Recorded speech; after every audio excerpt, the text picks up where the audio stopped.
विश्लेषण साहित्य व्याख्या। प्राचीन इतिहास गुप्त काल गुप्तोत्तर काल। प्राचीन भारत में गुप्त काल से संबंधित गुफा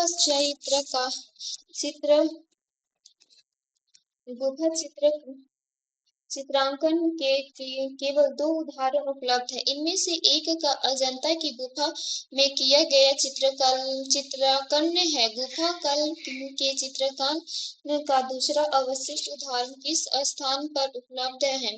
बाघ गुफा। गुप्त काल में चित्रकला उच्च शिखर पर पहुंच चुकी थी। गुप्तकालीन चित्रों के उत्तम उदाहरण हमें महाराष्ट्र प्रांतों के औरंगाबाद में स्थित अजंता की गुफा तथा धार जनपद के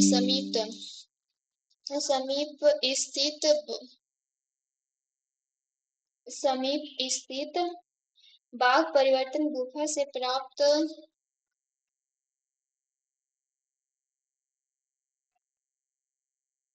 होता है। धार जनपद के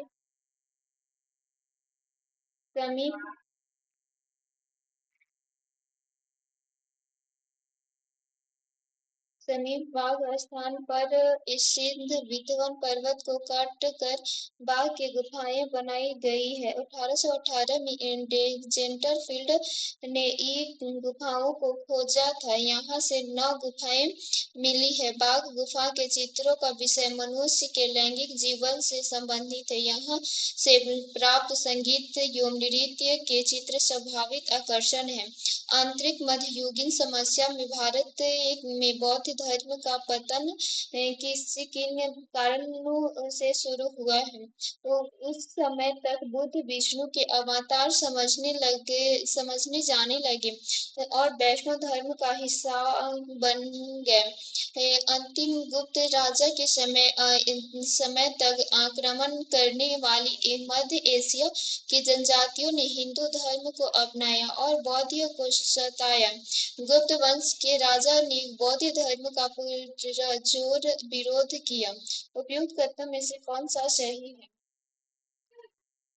केवल एक सही है। आरंभिक मध्य काल में बौद्ध धर्म के पतन के कारण ब्रह्मवाद एवं हिंदू धर्म का पुनरुत्थान अवतारवाद के प्रभाव स्वरूप गौतम बुद्ध विष्णु के अवतार समझे जाने लगे तथा वैष्णव धर्म का हिस्सा बन गए। राजकीय संरचना का खत्म होना, बौद्ध धर्म में विभाजन, इस प्रकार विकल्प ए सही है। मध्य इतिहास धार्मिक आंदोलन निम्नलिखित में से कौन सा भक्ति आंदोलन का प्रस्ताव नहीं था? नागा अर्जुन का संबंध बौद्ध धर्म से है। नागा अर्जुन बौद्ध धर्म के शून्य संप्रदाय के प्रतिपादक है। त्याग्य राजा तमिलनाडु में भक्ति का मार्ग प्रशस्त किए तथा तुकाराम ने महाराष्ट्र में भक्ति आंदोलन के विकास में महत्वपूर्ण भूमिका निभाई। विठोबा विष्णु पूंजीपति को महत्वपूर्ण स्थान प्रदान कराया। पुष्टि मार्ग के उत्कर्ष वल्लभाचार्य भक्ति आंदोलन शुद्धाद्वैत का प्रवर्तन किया। दक्षिणी भारत होते हुए उत्तर भारत में रहकर कृष्ण भक्ति को पराकाष्ठा पर पहुंचा दिया। अतः उपयुक्त विकल्पों में केवल नागा अर्जुन ही भक्ति आंदोलन से संबंधित नहीं है। मराठा वंश अहमद शाह शब्दवाली के भारत पर आक्रमण और पानीपत की तृतीय लड़ाई लड़ने का तत्कालीन कारण था। वह मराठों द्वारा लाहौर से अपने वायसराय तैमूर के शाह के निष्कासन का बदला लेना चाहता था। उसे जलंधर के कुष्ठाग्रस्त राज्यपाल आदिल बेग खान ने पंजाब पर आक्रमण करने के लिए आमंत्रित किया। वह मुगल प्रशासन को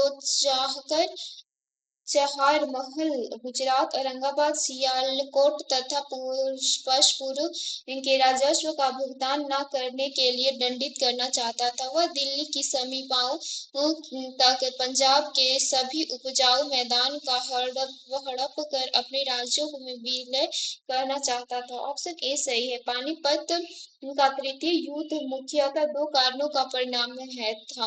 पहला, नादिर शाह की तरह अहमद शाह अब्दाली भी भारत को लूटना चाहता था। दूसरा, मराठे हिंदू पर बादशाही की भावना से प्रभावित होकर दिल्ली को अपने अधिकारों में लेना चाहते थे। मराठों में अहमद शाह अब्दाली के लाहौर में नियुक्त वायसराय तैमूर शाह को बाहर निकाल दिया था, जिसका बदला लेने के लिए अहमद शाह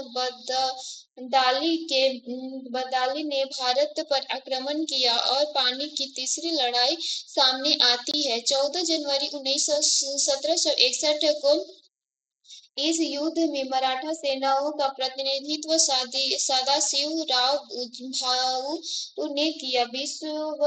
विश्वास राव तो नाम मात्र का सेनापति था। यूरोपीय तकनीकी पर आधारित मराठों की पैदल सेना तोपखाने की टुंडी की कामना इब्राहिम खां ग्रादी के हाथों में थे। आधुनिक इतिहास, मुगल साम्राज्य का विघटन एवं यूरोपीय वाणिज्य का प्रारंभ। निम्नलिखित में से किस गवर्नर जनरल ने भारत की सिविल सेवा commonwealth civil service of India का सृजन किया, जो कालांतर में भारतीय सिविल सेवा के नाम से जानी गई है? कॉर्नवालिस भारत में सिविल सेवा का जन्मदाता तथा इस सेवा में 1853 ईस्वी में प्रतियोगितात्मक परीक्षा होने लगी। यह प्रारंभ में इंग्लैंड में होती थी, लेकिन 1923 ईस्वी में यह भारत में भी होने लगी। 1863 ईस्वी में प्रथम भारतीय ICS सत्येंद्र नाथ टैगोर थे। सुरेंद्र नाथ बनर्जी अब असम के कलेक्टर थे, तब उन्हें निलंबित कर दिया गया था। अरविंद घोष घुड़सवारी की परीक्षा पास नहीं कर सकते थे, जबकि सुभाष चंद्र बोस ने परीक्षा पास करने के बावजूद त्यागपत्र दे दिया था। 1793 ईस्वी में एक विनियमित द्वारा जिला कलेक्टर को उसकी न्यायिक शक्ति के वंचित कर दिया गया और केवल संग्रहित अभिकर्ता बना दिया गया। ऐसे विनियमित का कारण क्या था? लॉर्ड करवंशी ने महसूस किया कि जिला कलेक्टर की राजस्व संग्रह की दक्षता अन्य कार्यों का बोझ न रहने से बहुत अधिक बढ़ जाएगी। लॉर्ड करवंशी ने महसूस किया कि न्यायिक शक्ति अनिवार्य रूप से यूरोपियनों के हाथ में होनी चाहिए, जबकि जिलों में राजस्व संग्रहण का कार्य भारतीयों को सौंपा जा सकता है। लॉर्ड करवंशी जिला कलेक्टर में सकृत इतनी विस्तृत शक्ति से सशक्त हो गया था और महसूस कराता था कि एक व्यक्ति में इतनी परम शक्ति का होना वांछनीय है। न्यायिक कार्य के लिए भारत का गहरा ज्ञान और कानून में अच्छा प्रशिक्षण होना आवश्यक था और लॉर्ड करवंशी महसूस कराता था कि जिला कलेक्टर को केवल राजस्व संग्रहण होना चाहिए।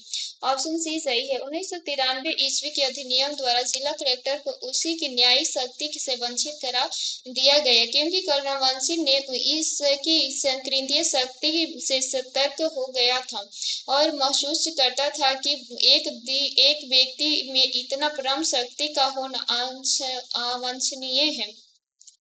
पांडिचेरी, वर्तमान पांडिचेरी के संदर्भ में निम्नलिखित कथनों पर विचार कीजिए। पांडिचेरी पर कब्जा करने वाली पहली यूरोपीय शक्ति पुर्तगाली थे। पांडिचेरी पर कब्जा करने वाली दूसरी यूरोपीय शक्ति फ्रांसीसी थे।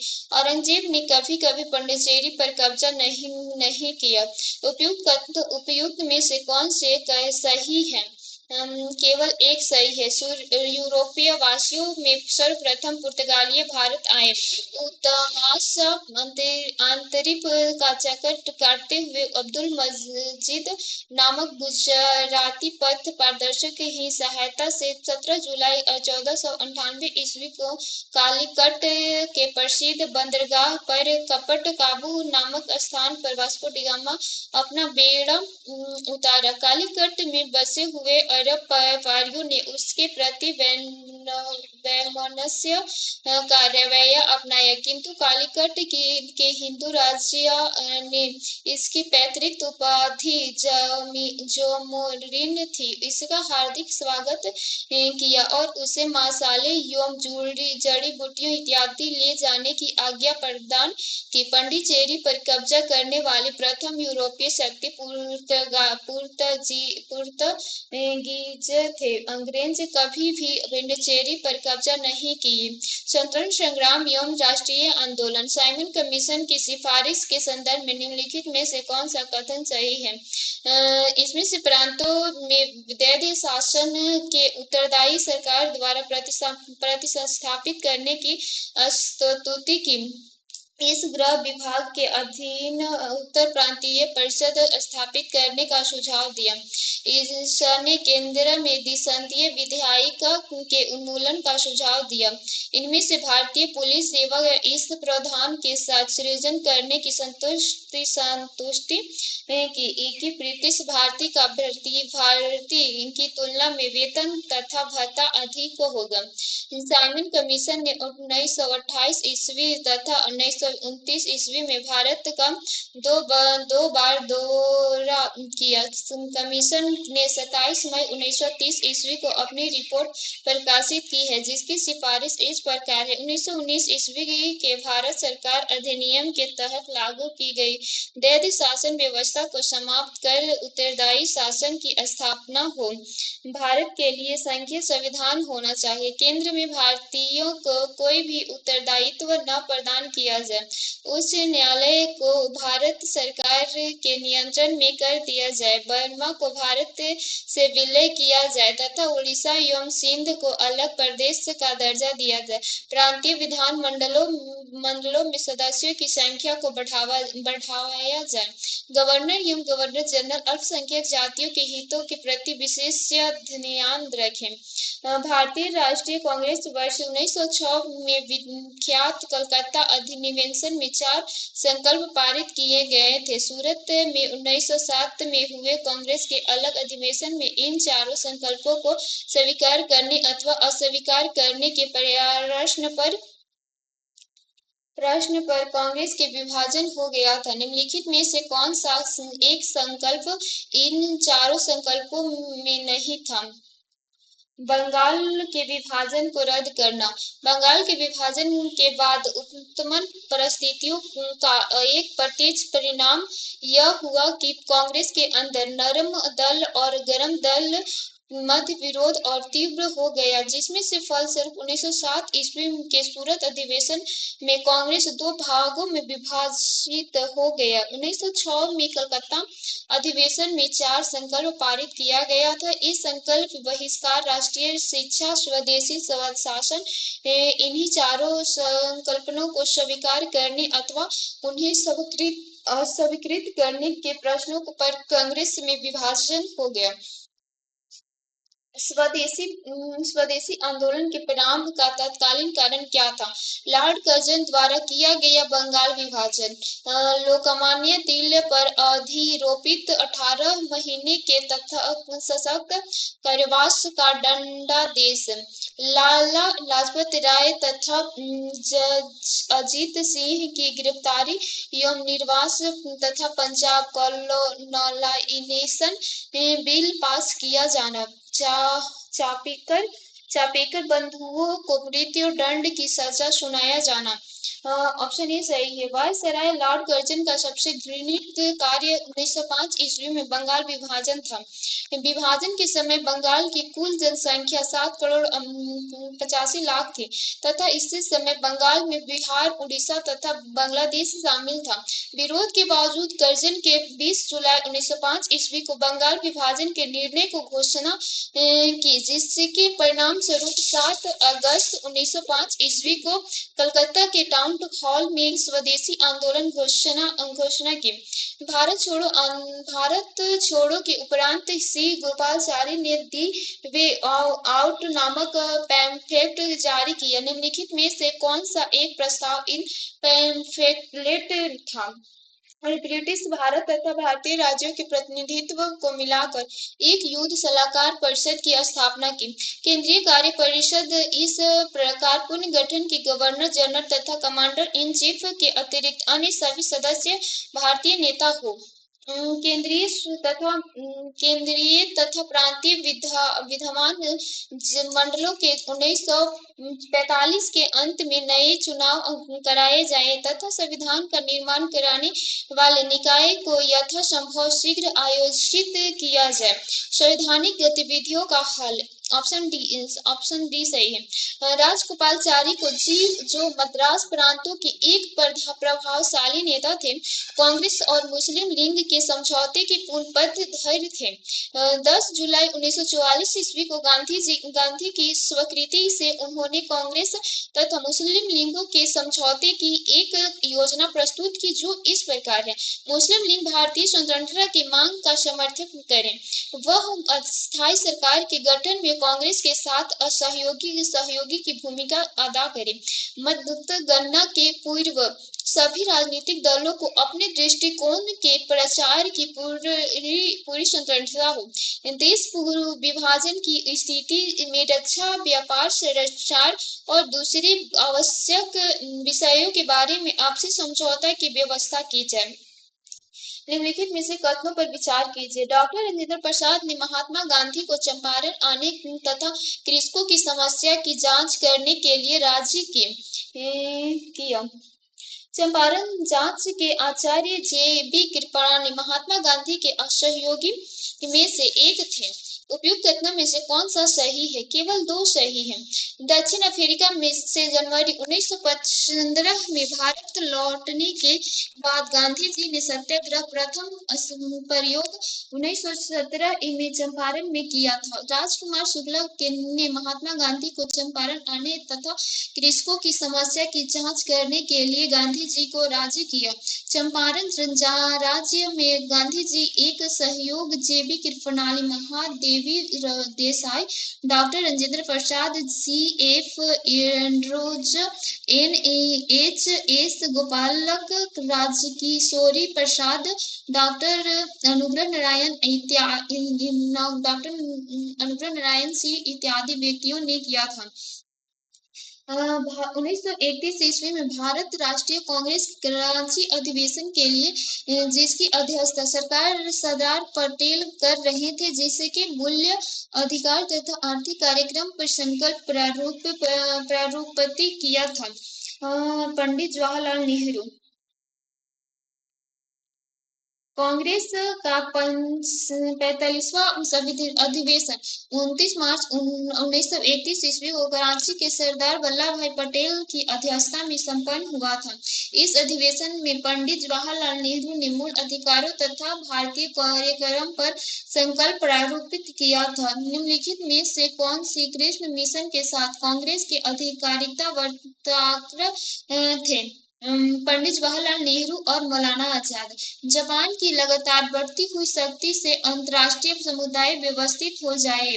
अमेरिका, अंतर्राष्ट्रीय ऑस्ट्रेलिया, चीन, ब्रिटेन पर भारत को स्वतंत्र करने के लिए दबाव डालना परिणाम स्वरूप चर्चित थे। 11 मार्च 1942 ईस्वी को क्रिम्स मिशन को घोषणा की। 23 मार्च 1942 ईस्वी को क्रिम्स मिशन भारत पहुंचा। यहाँ पर विभिन्न नेताओं से संपर्क के पश्चात क्रिप्स ने 29 मार्च 1942 ईस्वी को अपनी योजना प्रस्तुत की। क्रिप्स मिशन के साथ भारत के अधिकारी वर्तक पंडित जवाहरलाल नेहरू एवं मौलाना अब्दुल कलाम आजाद थे। भारत का भूगोल। भारत भौतिक संरचना, अपवाह तंत्र एवं मानव भूगोल। हिमाचल प्रदेश से होकर बहने वाली नदियां कौन कौन सी थी?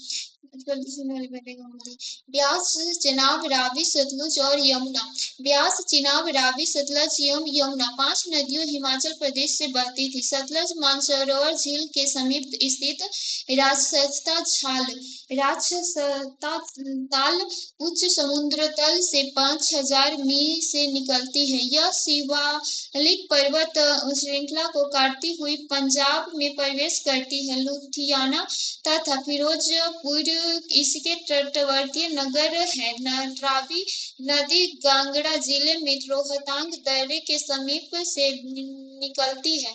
ब्यास नदी रोहतांग दर्रे के समीप ब्यास कुंडल से 4330 किमी की ऊंचाई से निकलती है। यह कुल घाटी से बहती हुई धौलाधार पर्वत को पार कर पंजाब के मैदान में पहुंचती है। झेलम नदी वेरीनाग कश्मीर के समीप से सनाग झील से निकलती है। यह किशनगंगा की सहायक नदी है। भारत के शैल समूह से गोंडवाना शैली को सबसे महत्वपूर्ण मानने के लिए निम्नलिखित में से कौन सा तर्क उपयुक्त है? इनमें से भारत का 30% से अधिक चूना पत्थर भंडार पाया जाता है। इनमें से भारत का 90% से अधिक कोयला भंडार पाया जाता है। उपयुक्त इनके ऊपर 30% से अधिक उपजाऊ काली कपास मृदा फैली हुई है। इस संदर्भ में ऊपर दिए गए तर्कों में से कोई भी तर्क उपयुक्त नहीं है। ऑप्शन बी सही है। भारत के शैल समूह में से गोंडवाना शैलियों को सबसे महत्वपूर्ण मानने का कारण यहाँ देश का 30% से अधिक कोयले के भंडार उपस्थित है। यह पेंजिया का दक्षिण भाग है। इसका निक्षेपण अंतिम कार्बन युग से आरंभ होकर मध्य कल्प के अधिकांश समय तक चलता रहता है। कार्बन युग में मोटे कोयला स्तर मिलते हैं जो उष्ण एवं नव जलवायु के द्योतक और जैवों के सरीसृपों का पृथक पर सर्वप्रथम आगमन इसी काल में हुआ था। लूनी नदी के संदर्भ में निम्नलिखित कथनों में से कौन सा एक सही है?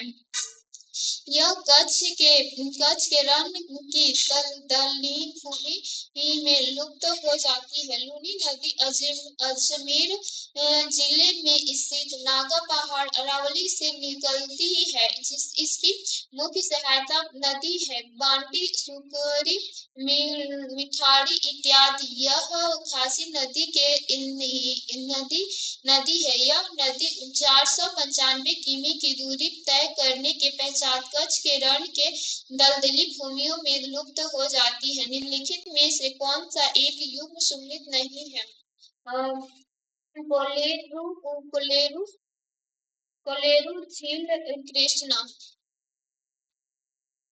कोलेरू झील कृष्ण नदी से संबंध नहीं है, बल्कि यह कृष्ण और गोदावरी नदियों के मध्य में आंध्र प्रदेश में स्थित है। भारत की निम्न झीलों इस प्रकार है। बुलर झील जम्मू कश्मीर, गोदावरी सागर झील हिमाचल प्रदेश में सतलुज नदी पर बने भाखंड बांध पर स्थित है। उकाई जलाशय गुजरात में ताप्ती नदी पर बना एक जलाशय, इसको वल्लभ सागर के नाम से भी जाना जाता है। किसी भी एक भौगोलिक क्षेत्र की सुस्पष्ट विशेषता निम्नलिखित है। कोशन और शुष्क जलवायु, सुहावन और आर्द्रशीतल जलवायु, सदाबहार, अशोक वृक्ष। उपयुक्त विशेषता निम्नलिखित में से किस एक क्षेत्र की स्पष्ट विशेषताएं हैं? भूमध्य सागरीय क्षेत्र में जाड़ी में वर्षा होती है, इसलिए यहाँ शीतकाल आर्द्र एवं हवन होता है। इसके पूर्व उष्ण एवं शुष्क जलवायु रहती है। साथ ही यहाँ सदाबहार ओक के वृक्ष पाए जाते हैं। यदि हिमालय पर्वत श्रेणियां नहीं होती तो भारत पर सर्वाधिक संभावित भौगोलिक प्रभाव क्या होता? देशों के अधिकांश भाग में साइबेरिया से आने वाली शीतल लहरों का अनुभव होता है। सिंध गंगा मैदान इतनी सुवृष्ट जलोढ़ मृदा से वंचित होता है। मानसून का प्रतिरूप वर्तमान परिरूप से भिन्न होता है। 1, 2 और 3 सभी सही है। भारत की उत्तरी सीमा पर नदी हिमालय न होता तो हाड़ कांपने वाली ठंडी साइबेरिया हवाएं उत्तर भारत के जनजीवन को अस्त व्यस्त कर देती और न ही मैदान क्षेत्रों में हिमालय के हिंद से निकलने वाली नदियां ही होती तो इतने विस्तृत प्रदेशों में जलोढ़ मैदान का सृजन करती है जिसमें विशाल जनसंख्या निवास करती है। उससे भारत वंचित हो जाता है। हिमालय के न रहने से उत्तरी भारत का विस्तृत क्षेत्र अरब सागरीय मानसून से वंचित हो जाता है जिससे उत्तरी भारत का विस्तार मैदान क्षेत्र रेगिस्तान हो जाता है। सिक्किम से गुजरात वाला अक्षांश निम्नलिखित में से एक से भी होकर गुजरता है। राजस्थान सिक्किम से गुजरने वाला अक्षांश राजस्थान से भी होकर गुजरता है। भारत के एक क्षेत्र की निम्नलिखित विशेषताएं हैं। सूक्ष्म और आर्द्र जलवायु सेंटीमीटर वर्षा और मीटर 1100 मीटर तक की ऊंचाई के पहाड़ी ढाल और 1500 डिग्री सेल्सियस से 30 डिग्री सेल्सियस तक का वार्षिक ताप परिसर। निम्नलिखित उपजाऊ में से कौन सी एक उपज आप युक्त वर्णित क्षेत्रों में अत्यधिक संभाव पाएगी? काली मिर्च। प्रश्न में दी गई विशेषताओं में वर्षा एक ऐसा कारक है जिसके आधार पर अवशिष्ट उत्तरों को सहजता से जाना जा सकता है क्योंकि सरसों कपास तंबाकू सभी के लिए अधिकतम 75 सेमी वर्षा की आवश्यकता होती है। काली मिर्च जो खरीफ की फसल है इसके लिए 200 सेमी वर्षा की आवश्यकता होती है। काली मिर्च के उत्पादन में कर्नाटक का प्रथम स्थान है। मानसून वन मिट्टी सिंचाई परियोजना कृषि 863 मक्का एक किस्म है। यह निम्नलिखित किस्म एक कारण से समाचारों में थी। यह जनजाति परिवर्ती बौनी किस्म है जिसमें सूखे को सहन करने की प्रतिरोधी क्षमता है। यह जनजाति परिवर्तन किस्म है जिसमें नासी जीव प्रतिरोधी क्षमता है। यह जनजाति परिवर्तन किस्म है जिसमें साधारण मक्का फसल की तुलना में 10 गुना अधिक प्रोटीन पाई जाती है। यह जनजाति परिवर्तन किस्म है जिसका इस्तेमाल मात्रा जैव ईंधन के उत्पादन में किया जाता है। ऑप्शन बी सही है। एमोन 863 एक प्राचीन मक्का की प्रजाति है। यह कटीनाशी प्रकृति की है जिसमें अमेरिका बहुराष्ट्रीय कंपनी मोंसेंटो ने विकसित किया है। यद्यपि कॉफी और चाय दोनों की खेती पहाड़ी ढालों पर की जाती है तथा अभी इसकी कृषि के संदर्भ में इन दोनों में कुछ अंतर पाया जाता है। इन संदर्भों में निम्नलिखित कथनों पर विचार कीजिए। कॉफी के पौधे को उष्णकटिबंधीय क्षेत्र की उष्ण आर्द्र जलवायु की आवश्यकता होती है जबकि चाय खेती उष्णकटिबंधीय और उष्ण दोनों क्षेत्रों में की जाती है।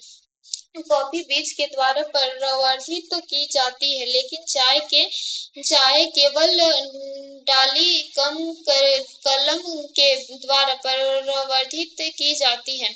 उपयुक्त कथनों में से कौन सा सही है?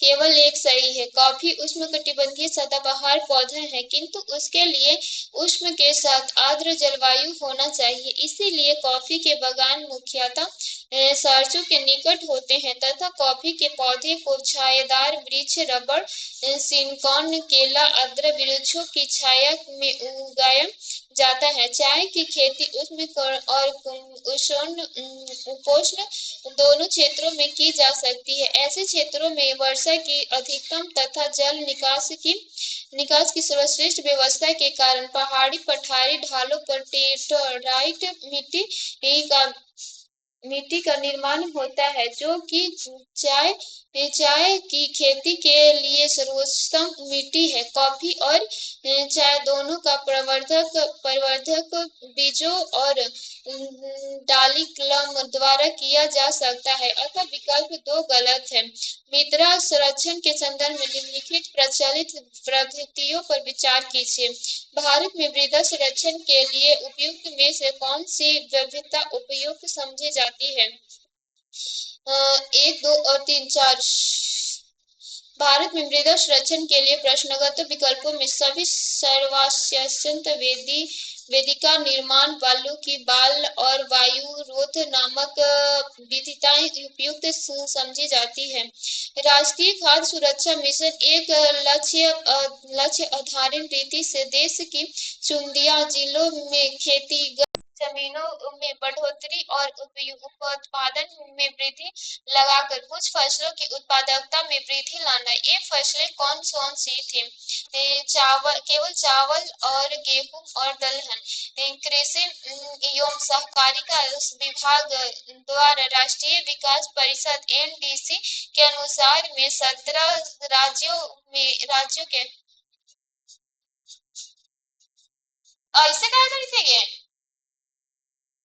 17 राज्यों के 311 जिलों में राष्ट्रीय खाद्य सुरक्षा मिशन (एनएसएम) नामक से 2007-08 में रबी मौसम के प्रारंभ केंद्रीय परियोजना आयोजन है। इसके 3 भाग हैं। एनएफएसएम चावल यह 14 राज्यों के 136 जिलों में लागू किया जा रही है।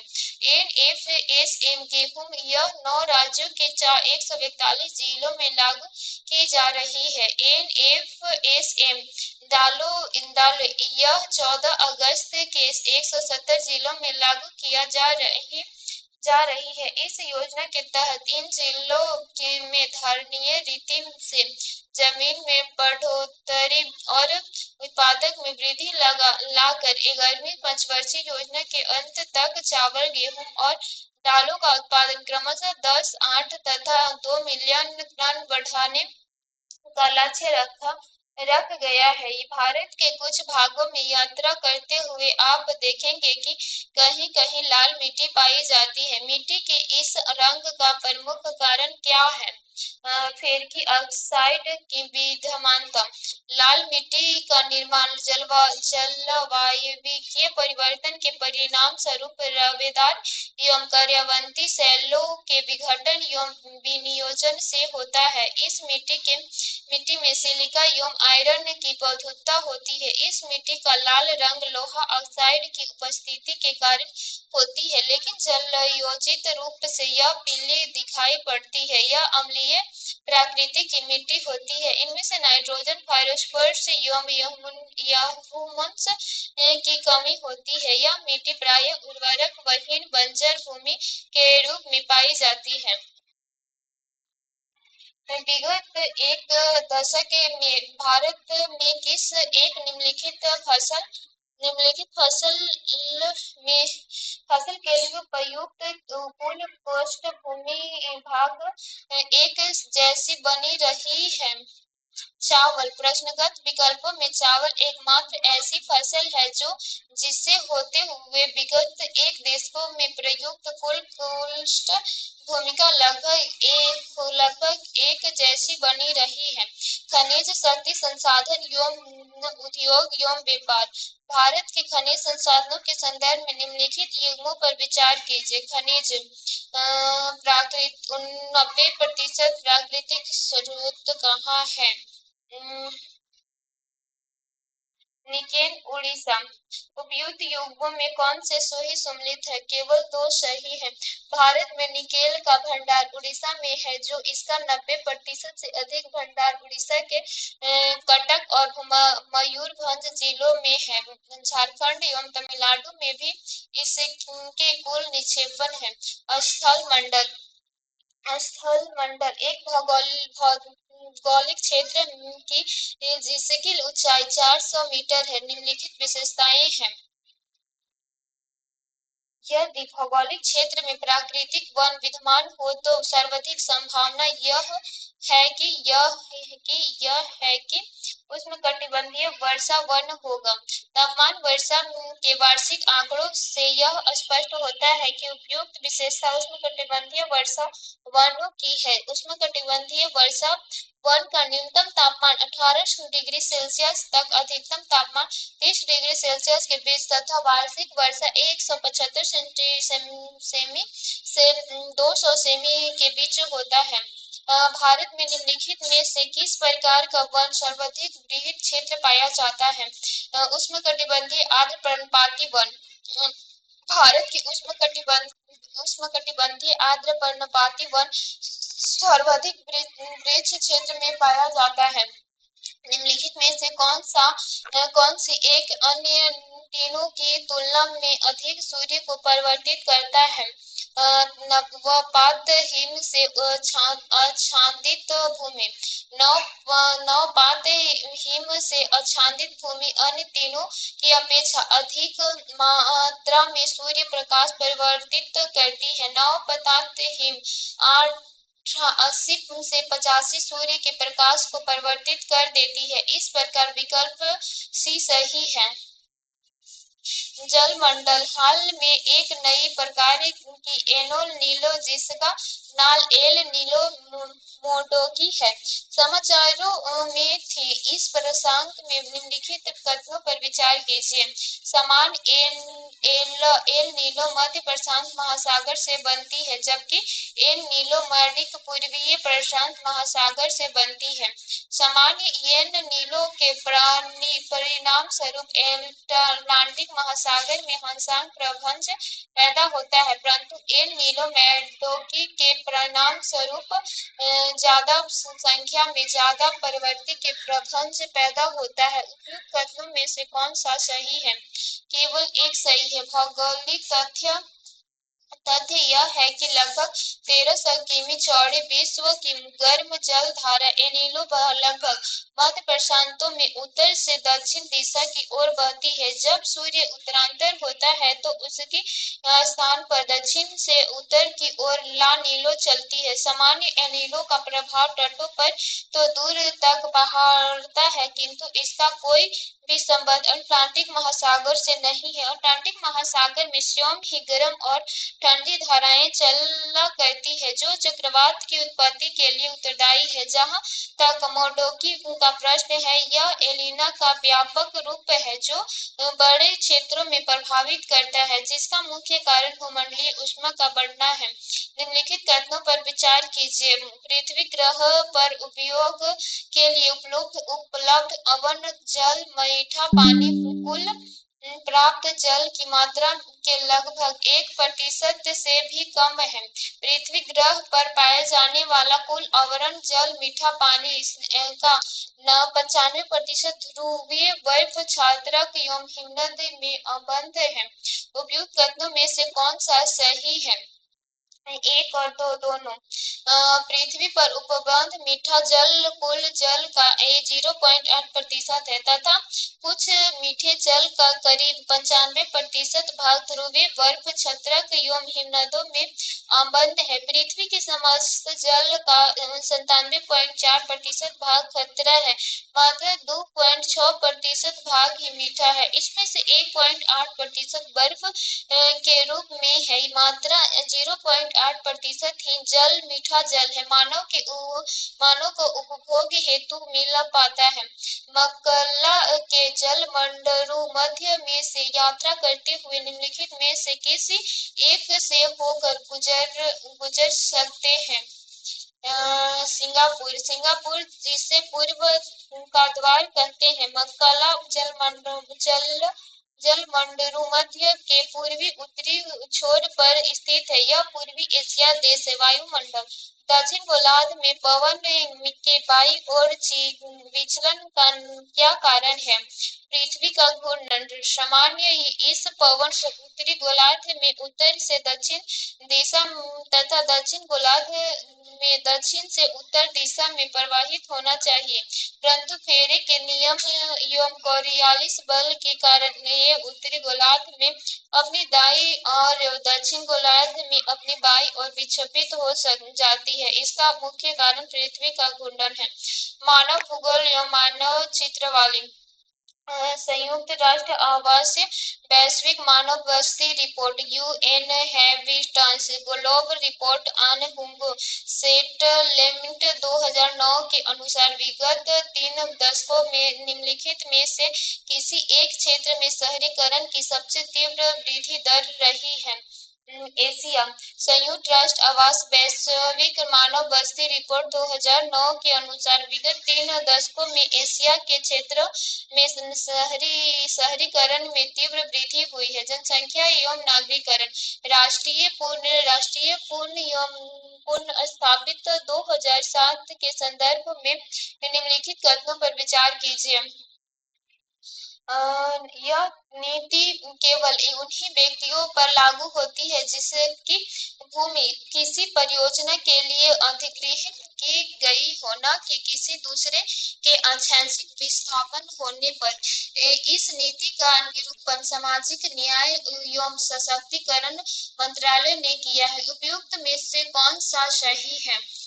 ना तो एक सही है, ना ही दो सही है। भूमि संसाधन विभाग ग्रामीण विकास मंत्रालय द्वारा निर्धारित निरूपित राष्ट्रीय पुनर्वास और पुनर्स्थापन नीति 2007 की मुख्य विशेषताएं इस प्रकार है। ऐच्छिक विस्थापन के सभी मामलों को नीति में शामिल किया गया है। मैदानी जनजाति, पहाड़ी, अनुसूचित क्षेत्र आदि में 400 से 200 या इससे अधिक फरवरी के विस्थापन के लिए सामाजिक प्रभाव आकलन की व्यवस्था और जनजातीय विकास योजना का क्रियान्वयन। यद्यपि संभव हो तो मुआवजे के तौर पर भूमि के लिए भूमि देना और भूमिहीन व्यक्तियों सहित सभी प्रवाहित परिवर्तन को आवासीय लाभ है।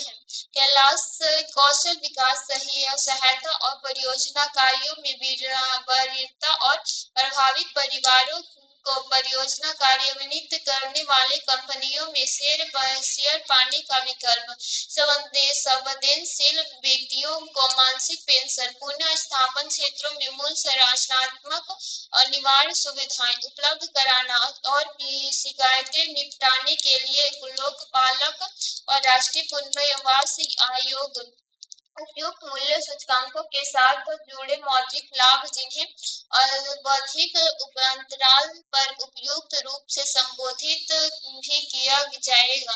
भारतीय संविधान एवं राज्य व्यवस्था। भारत की संवैधानिक विकास। भारत सरकार अधिनियम 1935 ईस्वी में अवस्थित अनुदेश पत्र इंस्ट्रूमेंट ऑफ इंटेंशन को वर्ष 1950 में भारत के संविधान में किस रूप में समाविष्ट किया गया है? राज्य के नीति निर्देशक तत्व।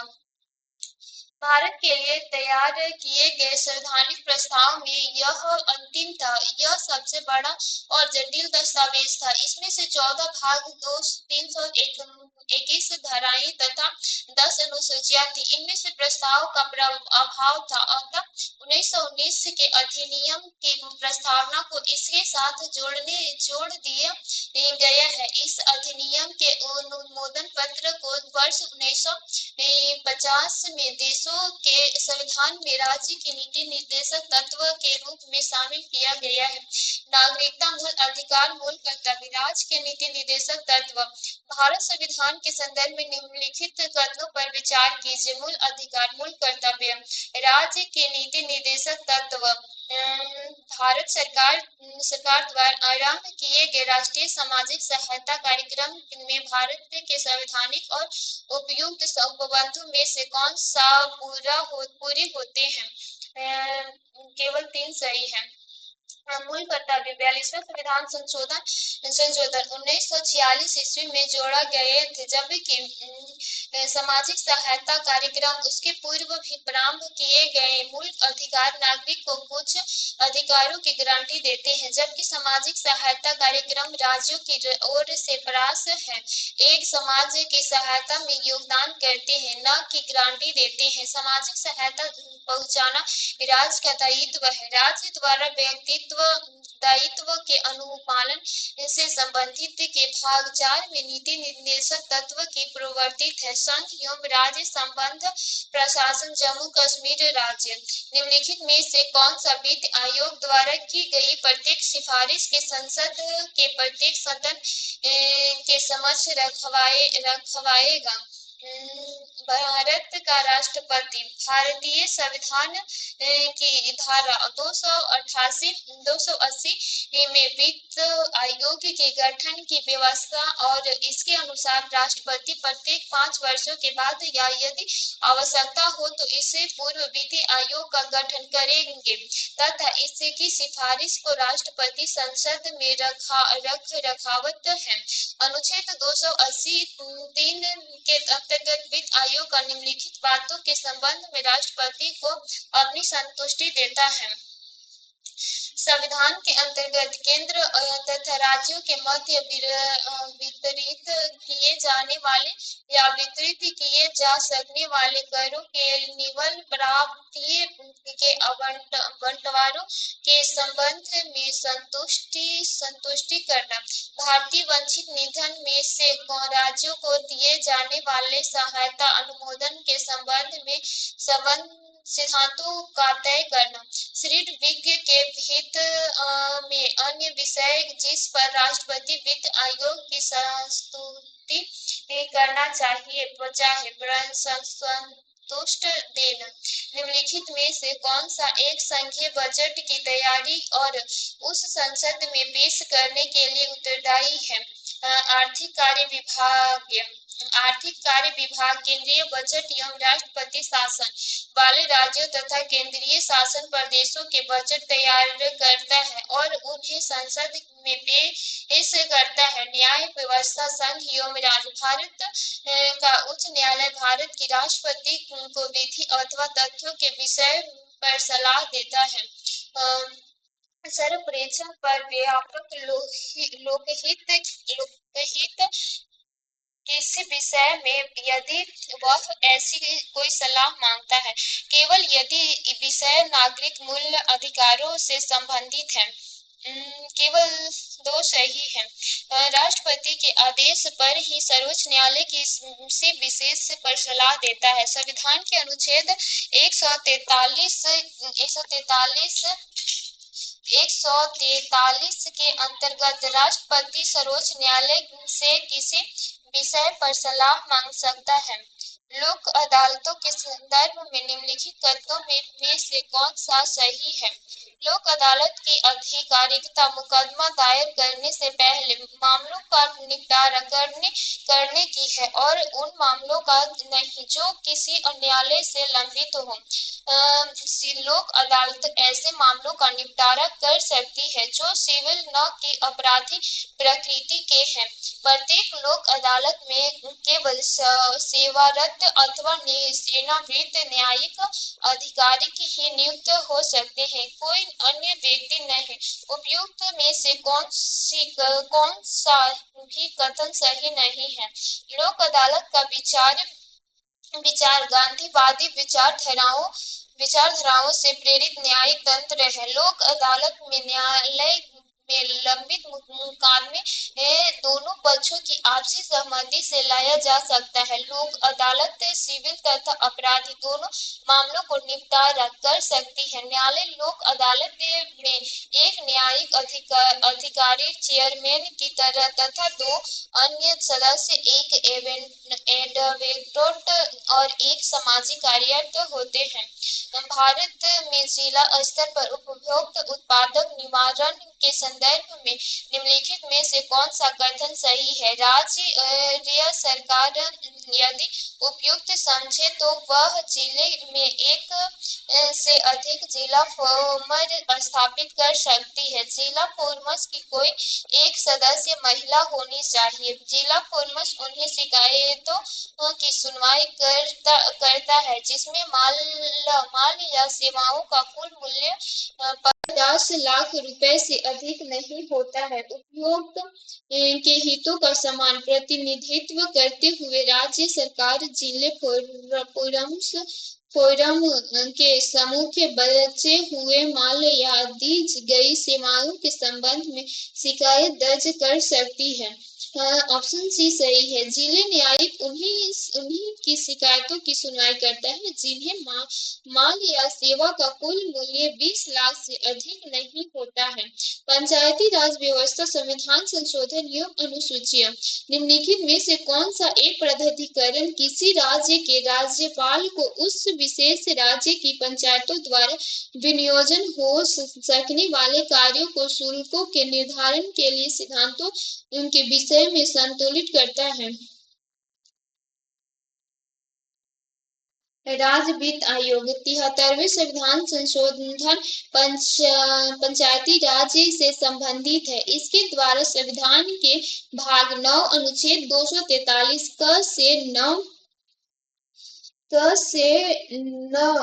तक तथा अनुसूची 11 का प्रावधान किया गया है। 73वां संविधान संशोधन की मुख्य बातें इस प्रकार है। इसके द्वारा पंचायती राज के त्रिस्तरीय ढांचे का प्रावधान किया गया है। ग्राम स्तर पर ग्राम पंचायत, प्रखंड स्तर पर पंचायत समिति तथा जिला स्तर पर जिला परिषद के गठन की व्यवस्था की गई है। पंचायती राज संस्था के प्रत्येक स्तर में 1/3 स्थानों पर महिलाओं के लिए आरक्षण की व्यवस्था की गई है।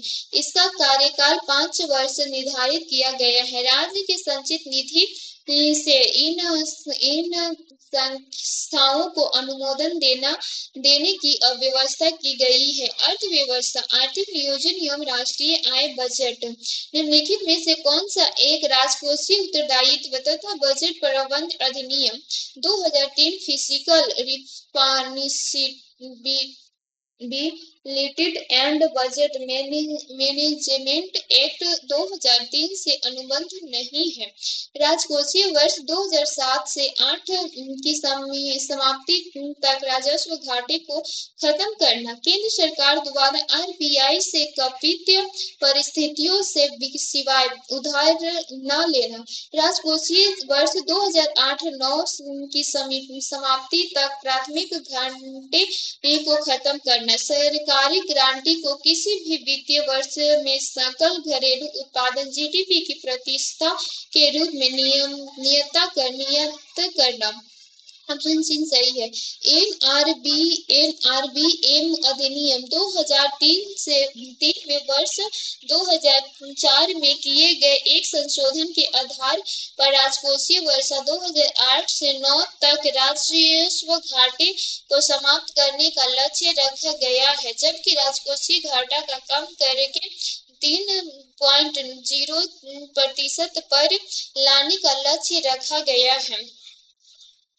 11वीं पंचवर्षीय योजना निरूपित समावेशी विकास निम्नलिखित में से किसी एक को सम्मिलित नहीं करता है? पूंजी बाजार का सशक्तिकरण। समावेशी विकास का अर्थ सबका विकास है, अर्थात इसके तहत ऊपर से नीचे तक के लोगों का समरूप विकास है। 11वीं पंचवर्षीय योजना का मूल उद्देश्य समावेशी विकास है। सरकार के निम्नलिखित कार्यों पर विचार कीजिए।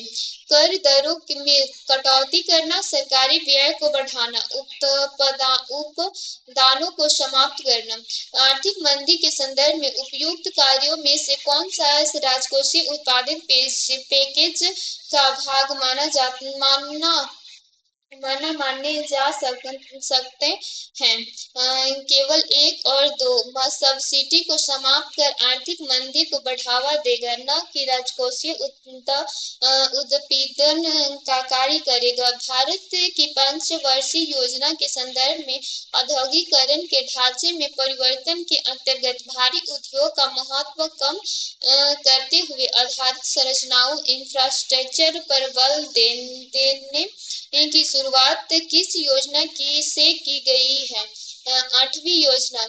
आठवीं पंचवर्षीय योजना से अवस्थापना, जिसके अंतर्गत 3 क्षेत्र आते हैं। सिंचाई, परिवहन एवं ऊर्जा के विकास पर बल दिया गया है। इस योजना में स्रोत प्राथमिकता मानव संसाधन विकास अर्थात रोजगार, शिक्षा एवं जन स्वास्थ्य को दिया गया है। इसके अतिरिक्त आधारभूत ढांचे का सशक्तिकरण तथा शताब्दी के अंत तक लगभग पूर्ण रोजगार की प्राप्ति को प्रमुख लक्ष्य बनाया गया है। यह योजना सफल योजना रही है तथा 5.6% वार्षिक वृद्धि दर के लक्ष्यों से ज्यादा 6.7% वार्षिक वृद्धि दर प्राप्त की गई है। इस काल में प्रधानमंत्री रोजगार योजना की शुरुआत 1993 ईस्वी में हुई थी। भारत सरकार ने महिला विकास के लिए स्वराज और संधान नामक 2 योजनाओं की शुरुआत की है। इनमें से दोनों योजनाओं में विभिन्नता के संदर्भ में निम्नलिखित कथनों पर विचार कीजिए। सिद्धांत योजना के उन महिलाओं के लिए है जो कठिन परिस्थितियों में है, जैसे कि प्राकृतिक आपदा या आतंकवाद से जीवित बची महिलाओं, जेल से रहित की गई महिलाएं, कैदी, मानसिक रूप से विकलांग महिलाएं यदि, जबकि स्वराज योजना स्व सहायता समूह के द्वारा महिलाओं को संपूर्ण सशक्तिकरण के लिए स्थापित की गई है। शुभ सिद्धांत योजना संघीय स्वशासी निकाय अथवा प्रतिष्ठा शैक्षिक संगठन द्वारा कार्यान्वित की जाती है, जबकि स्वाधार योजना राज्यों द्वारा स्थापित आईसीडीएस इकाइयों द्वारा की जाती है। उपयुक्त में से कौन सा सही है? न तो एक और न ही दो। स्वयं सिद्ध योजना सभी महिलाओं के लिए है, जबकि कठिन परिस्थिति वाली महिलाओं के लिए स्वाधार योजना है। स्वसिद्ध योजना का उद्देश्य महिलाओं उद्यमिता का विकास करना है। स्वसाधार योजना का उद्देश्य और महिलाओं अपना आधार स्वयं बनाए एवं सहकारी समिति बनाए, ऋण लेकर स्वयं वित्त का प्रबंधन करे और कार्य व्यापार करे। सीधा योजना सरकार द्वारा कार्यान्वित की जाती है, जबकि स्वाधार योजना एनजीओएस के माध्यम से संचालित होती है। राष्ट्रीय निवेश निधि के जिनमें से निवेश प्राप्तियां पहुंचती है। संदर्भ में निम्नलिखित कथनों पर विचार कीजिए। केंद्रीय वित्त मंत्रालय राष्ट्रीय निवेश निधियों की परिसंपत्ति का प्रबंधन करता है। राष्ट्रीय निवेश निधि भारत की संचित निधि के अंतर्गत रखी जाती है। कुछ परिसंपत्ति प्रबंध कंपनियों निधि प्रबंधकों के रूप में नियुक्त की जाती है। वार्षिक आय का निश्चित अनुपात चुनिंदा सामाजिक क्षेत्रों का वित्तपोषण करने के लिए प्रयुक्त होता है। उपयुक्त में से कौन सा सही है? 3 और 4 सही है। इस जनवरी 2005 को सरकार ने राष्ट्रीय निवेश कोष की स्थापना की गई तथा यह भी निर्णय लिया कि निवेश से प्राप्त आय किसी कोष से रखा जाएगा, जिसका प्रयोग निम्नलिखित आधारों पर होगा। राशियों का 75% शिक्षा, स्वास्थ्य तथा रोजगार सृजन राशि का 25% लगभग अर्जित करने वाली सरकारी कंपनियों या सुधार की संभावना वाली सरकारी कंपनियों पर है। 2005 के पूर्व निवेश राशि के विभिन्न मदों पर आवंटन की कोई सुनिश्चित नीति नहीं थी। उल्लेखनीय है है कि इस फंड का प्रबंधन सार्वजनिक क्षेत्र के 3 नेशनल फंड, जीवन बीमा निगम, स्टेट बैंक ऑफ इंडिया एवं यूटीआई नेशनल फंड द्वारा होगा। भारतीय अर्थव्यवस्था के संदर्भ में निम्नलिखित कथनों पर विचार कीजिए। सकल घरेलू उत्पादन में विगत दशक में 4 गुना वृद्धि हुई। सकल घरेलू उत्पादन में सार्वजनिक क्षेत्र में प्रतिशत अंश में विगत एक दशक में कमी आई। उपयुक्त में से कौन सा सही है? केवल 2। प्रश्न के समय भारत की सकल घरेलू उत्पादन 2000 में लगभग 3 से 4% थी, जो 2009 में बढ़कर 7.4% हो गई है। इस प्रकार जीडीपी में दोगुना वृद्धि हुई है, जबकि जीडीपी में विगत एक दशक में सार्वजनिक क्षेत्र का निवेश अंश घटकर 49% से 33% हो गई थी। कृषि उद्योग एवं व्यापार। फरवरी 2006 में प्रभावित हुए एसईजे एक्ट 2005 में कुछ उद्देश्य है। इस संदर्भ में निम्नलिखित विचारों पर विचार कीजिएगा। अवसंरचना इंफ्रास्ट्रक्चर सुविधाओं का विकास, विदेशी स्रोतों से निवेश को प्रोत्साहन, केवल सेवा क्षेत्रों में निर्यात का प्रोत्साहन। उपयुक्त में से कौन सा एक्ट इस एक्ट के उद्देश्य है? 1 और 2। इसका प्रारंभ फरवरी 2006 में किया गया था। सेज एक्ट 2005 के उद्देश्य है निवेश, रोजगार, निर्यात, अवसंरचनात्मक विकास से है। तमिलनाडु भारत में कारखाना निर्मित सूती का प्रमुख उत्पादक है। इसका क्या कारण हो सकता है? इन राज्यों में काली कपास मृदा किस्म की मिट्टी प्रबंधनता है, कुशल श्रमिक प्रचुर मात्रा में उपलब्ध है। उपयुक्त में से कौन सा सही है? केवल 2। तमिलनाडु में सर्वाधिक मात्रा में लाल मृदा पाई जाती है, न कि काली मृदा, अतः कथन एक सही नहीं है। तमिलनाडु के कारखाने निम्नलिखित सूती के उत्पादक बनने में कुशल श्रमिक की उपलब्धता की महत्वपूर्ण भूमिका है, अतः कथन 2 सही है। इस प्रकार विकल्प बी सही है। निम्नलिखित कथनों पर विचार कीजिए। 1936 ईस्वी में हस्ताक्षरित बॉम्बे मैनिफेस्टो प्रत्यक्ष रूप से सामाजिक आदेशों के प्रतिपादन का विरोध था। इसको समस्त भारत के बृहद व्यापारिक समुदाय का सहयोग मिलता था। उपयुक्त कथनों में से कौन सा सही है? केवल 1। 1936 के मुंबई मैन्युफैक्चर का प्रत्यक्ष संबंध प्रत्यक्ष रूप से साम्यवादी आदर्शों के प्रतिपादन का विरोध था तथा इस मैन्युफैक्चर का भारत को अधिनियम, व्यापारिक संगठन एवं समुदायों का सहयोग मिला था, परंतु कुछ क्षेत्रों में व्यापारियों ने इसका विरोध किया था, अतः सही विकल्प होना।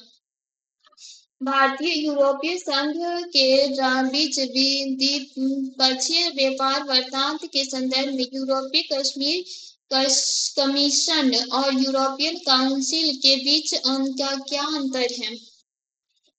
यूरोपीय कमीशन व्यापार वार्ता में यूरोपीय संघ का प्रतिनिधित्व करता है, जबकि यूरोपीय काउंसिल यूरोप संघ की आर्थिक नीति संबंधी मसलों के विधि निर्माण में भाग लेती है।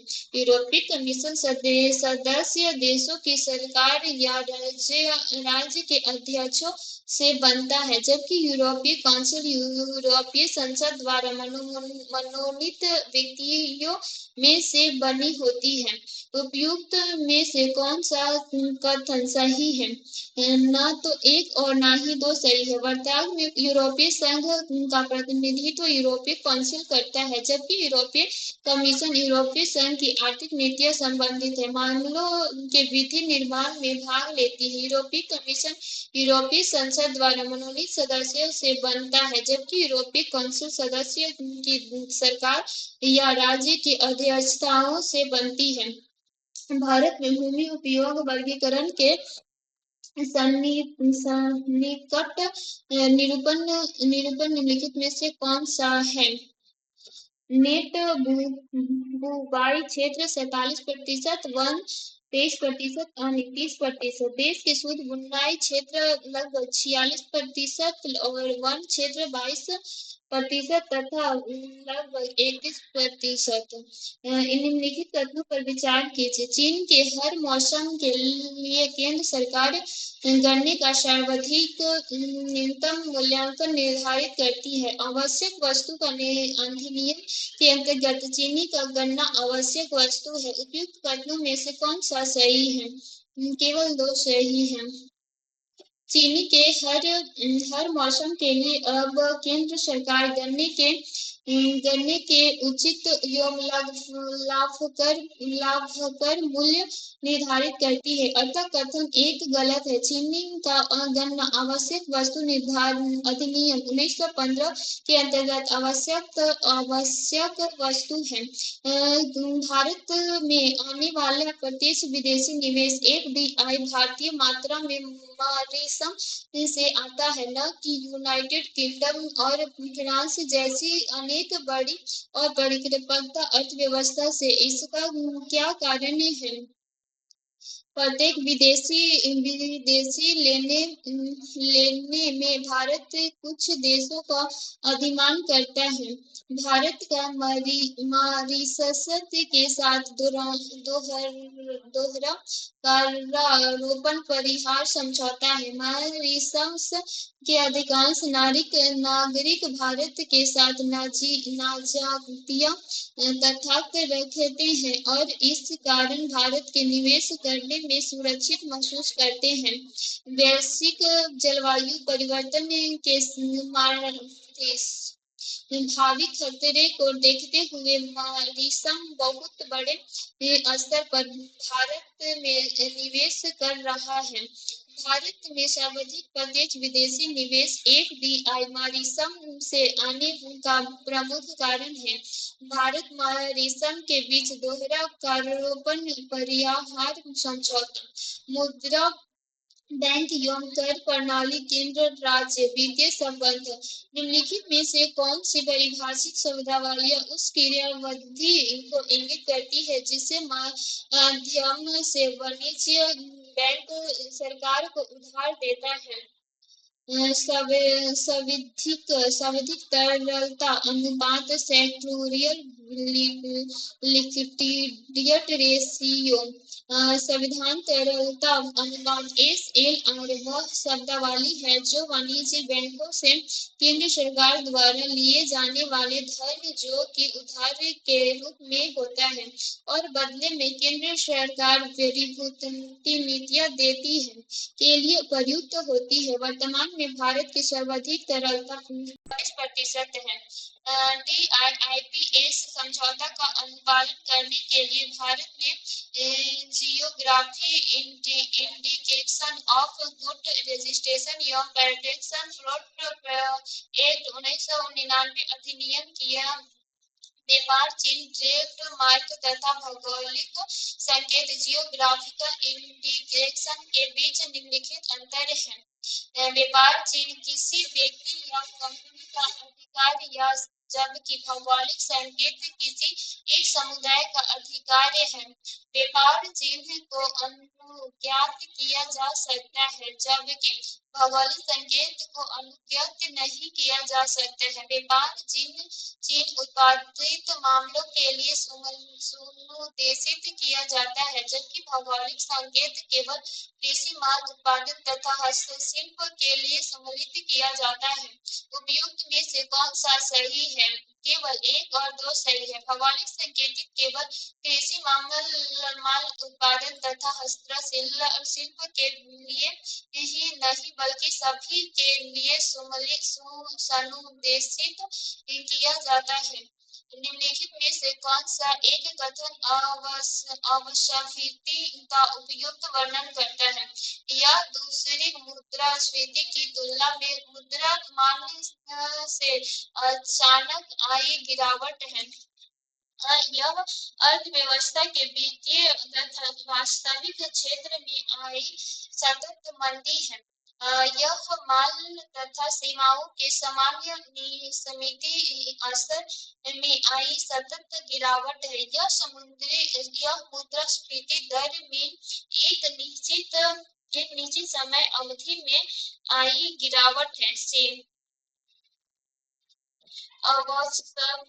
मुद्रास्फीति के विपरीत की अवस्था है। अपस्फीति की स्थिति में वस्तुओं की सेवाओं की समान कीमत स्तर से नीचे चली जाती है। अधिक दिन तक कायम रहने पर यह स्थिति आर्थिक मंदी को जन्म देती है। भारत में गैर बैंकिंग वित्तीय कंपनियों के संदर्भ में निम्नलिखित कथनों पर विचार कीजिए। ये सरकार द्वारा जारी प्रतिभूतियों के अधिग्रहण में भाग नहीं ले सकते हैं। एक बचत खाते की तरह मांग निक्षेपण डिमांड डिपॉजिट स्वीकार नहीं कर सकता है। उपयुक्त में से कौन सा सही है? केवल दो। कंपनी एक्ट के अंतर्गत पंजीकृत वह सभी निवेश कंपनियां या संस्थाएं जिनका मुख्य व्यवसाय किसी भी योजना के अंतर्गत जमा स्वीकार करना तथा उसके किसी अन्य तरीके से उधार देना होता है को गैर बैंकिंग वित्तीय कंपनी की संज्ञा से अभिहित किया जाता है। यह कंपनी सरकार द्वारा जारी प्रतिभूतियों के अधिग्रहण में लगभग भाग ले सकती है। इस प्रकार कथन एक गलत है। ये बचत खाते की तरह मांग निक्षेपण स्वीकार नहीं कर सकते हैं। इस प्रकार कथन दो सही है, अतः अवशिष्ट उत्तर भी सही होगा। निम्नलिखित देशों पर विचार कीजिए। ब्राजील, मैक्सिको, दक्षिण अफ्रीका। यूएनसीटीडी के अनुसार उपयुक्त में से कौन सा देश उभरती हुई अर्थव्यवस्थाएं की कोटि की है? एक, दो और तीन। प्रश्नकाल के समय ब्राजील, मैक्सिको, दक्षिण अफ्रीका तीनों उभरती हुई अवस्थाएं हैं, परंतु प्रति व्यक्ति आय की दृष्टि से ब्राजील विश्व की सबसे बड़ी उभरती अर्थव्यवस्था थी।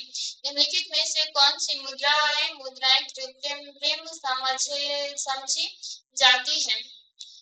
CDR, ADR, Asian deposit receipts, GDR, global deposit और SDR, स्पेशल ड्राफ्टिंग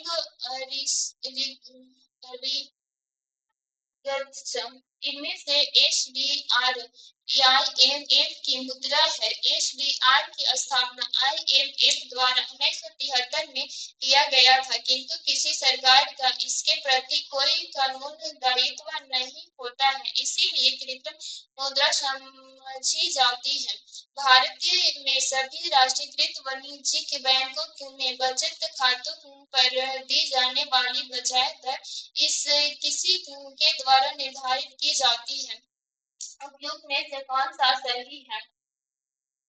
उपयुक्त में से कोई नहीं है। बचत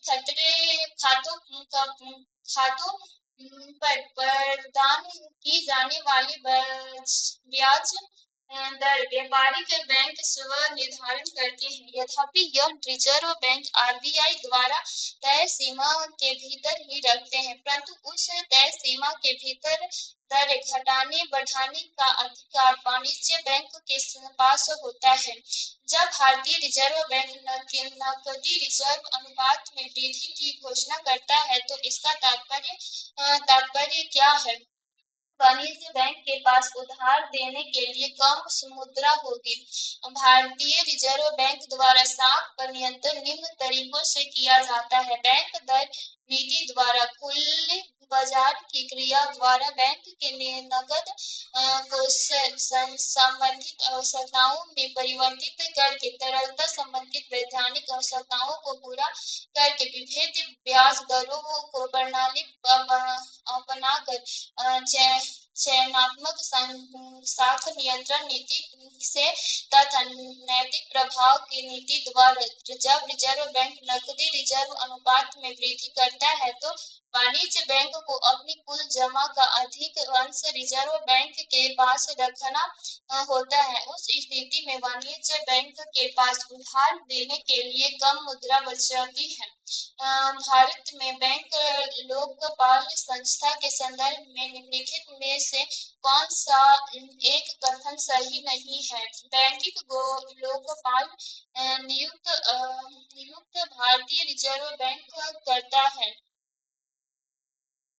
बैंकिंग लोकपाल भारत में खाता रखने वाला अनिवासी भारतीय की शिकायतें सुन सकता है। बैंकिंग लोकपाल द्वारा पारित आदेश अंतिम और संबंधित पक्षों के लिए बाध्यकारी है।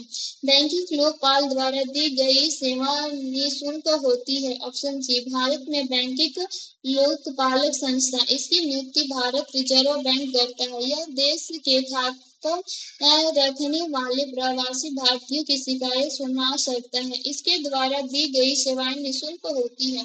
भारत के संदर्भ में निम्नलिखित पर विचार कीजिए।